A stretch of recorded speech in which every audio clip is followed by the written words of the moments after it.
So looking at a high level at the differences between the 2018, the current version, at the time of recording, the current version, and what's the focus of that on the left there? It is about BIM according to the ISO 19650 series.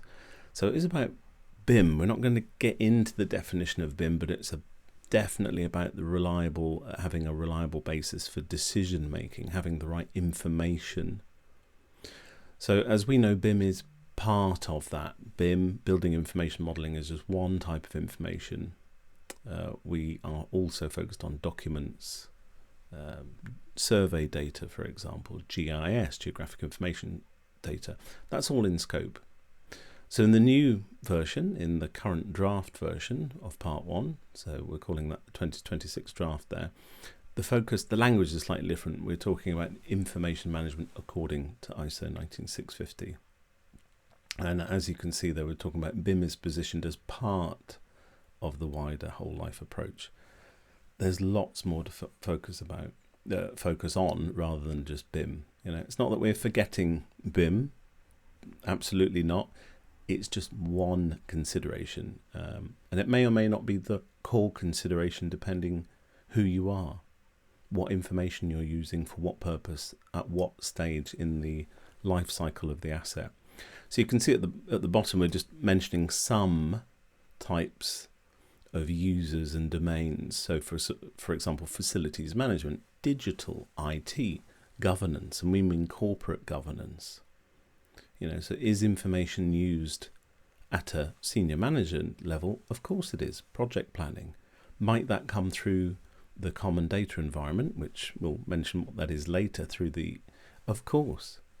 Would you define it as BIM information? Maybe not. Maybe sometimes yes, but many times no. Health and safety, for example. Quality assurance. I could go on. Legal, finance. All different types of information may or may not be BIM information. So the terminology is broader.